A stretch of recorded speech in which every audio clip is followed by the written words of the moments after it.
Welcome to Mark Wallace Presents Embarrassingly Simple SEO Manual, where we show you what it takes to get your website SEO optimized.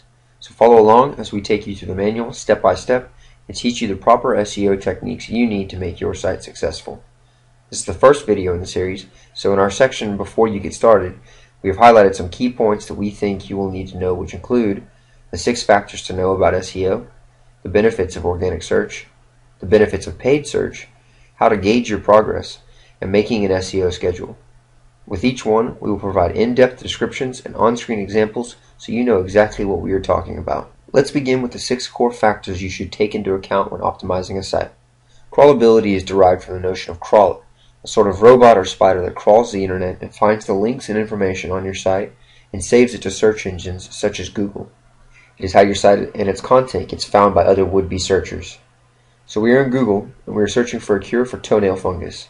Here are the search results. All of the links, content, and information of all of these sites has been crawled by this search engine to give you the best result possible for your query. We're going to click on the first organic result and view what the website has to offer. As you can see, all the information within the site relates back to the original search query. You have articles, content, links, and all of these are related to how crawlable your site is to search engines. As we move on to the next factor, we talk about the site structure. This can be described as how functional your website is. If we take a look back at the structure of this site, you can see how we can easily move from one area to the next with internal links and set external links to relevant content as well. This proves to the search engines that your site is relevant and concerned with providing the information that searchers are looking for. Our next factor is content hierarchy.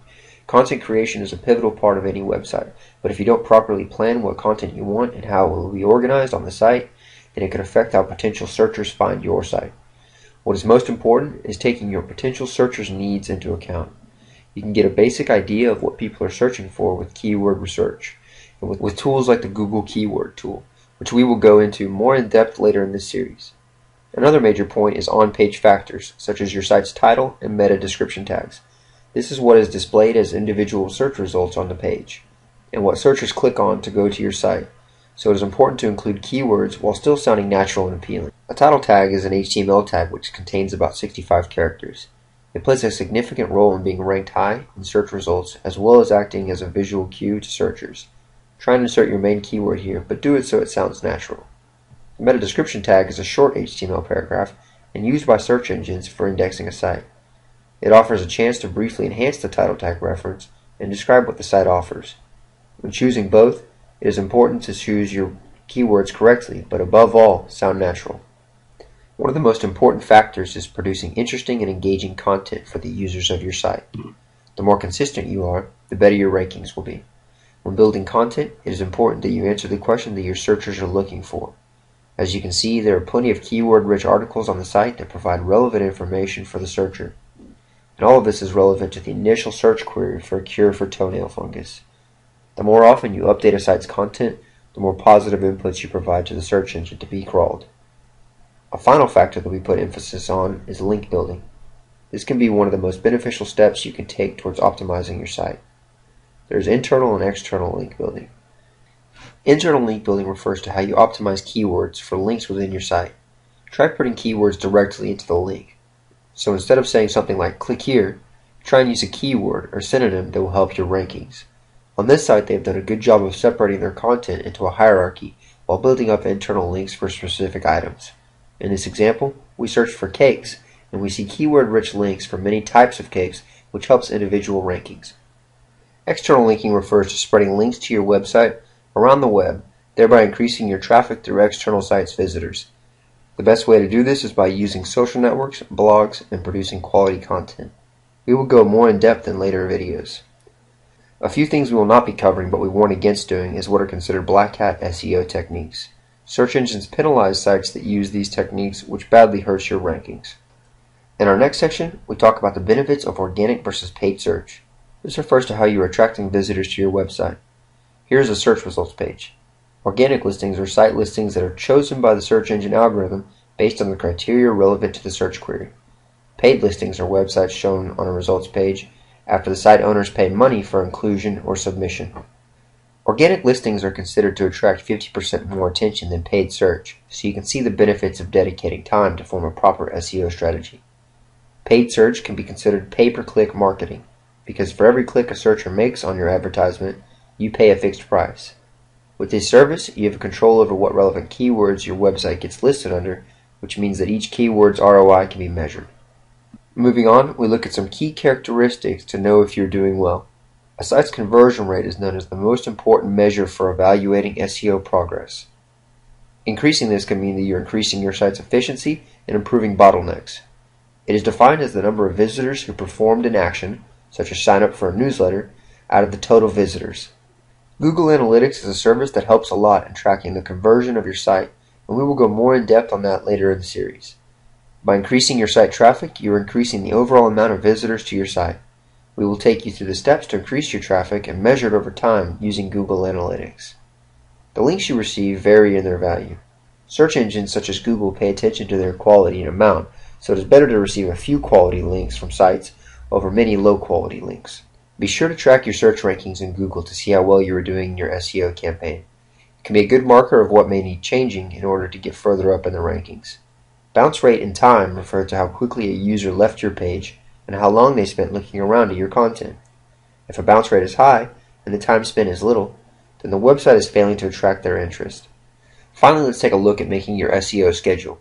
Over the next 12 weeks, you can use the information in these lectures to structure a proper SEO strategy that will increase visitors to your site. Let's take a look at what you can cover week by week. In week 1, we learn what SEO is all about, learn how you will measure success, select your site keywords, and get a domain name for the site. In week 2, we take a look at WordPress, install it, and tune it up.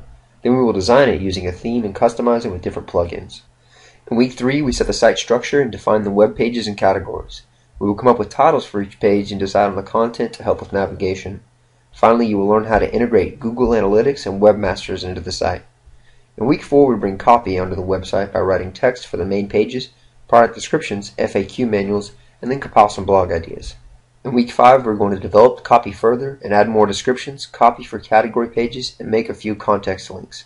Then we will write the first blog post to prepare the site to be crawled and then track its index progress. In week 6, we're going to let the web crowd notice our site by bookmarking our homepage, preparing descriptions for web directories, and submitting the site to them. Then we will find some relevant forums and leave appropriate comments with links to the site. By week 7, we will want to get more visitors by creating a fan page on Facebook, posting news, and inviting friends. Find a few blogs on the topic and leave some comments, and then submit the website to the directories that we prepared for in week 6. We will finish up our second blog post and bookmark it. In week 8, we want to attract more attention.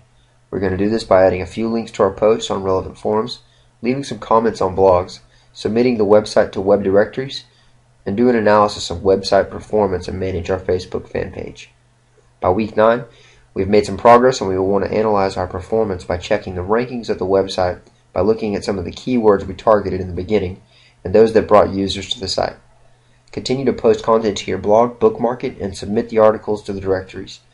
We will publish our first guest blog post and maintain our Facebook page. By week 10, we will want to reassess our strategy to improve upon it. This could mean what blogs are most beneficial and which forums are best for promotion. We will always continue to post to our blog, submit it, and maintain our fan page. Week 11, we will continue with backlinking and analyze the traffic from these new resources, and continue following our Facebook and blogging strategies. By week 12, let's check those rankings, and with consistency and quality, we are sure to have moved up. Analyze the performance and maintain your direction and momentum by continuing to publish to your blog and social media accounts. So what we learned here today was laying the groundwork towards becoming more knowledgeable SEO strategists. We learned about the core factors, the difference between paid and organic search, how to gauge your progress, and creating and managing your SEO schedule. In the next video, titled Starting the Road, we will get started on keyword research, including where to look for them, which ones to use, and how to collect them. Thanks for listening in to Mark Wallace Presents Embarrassingly Simple SEO. We hope you enjoyed it, and thanks for watching.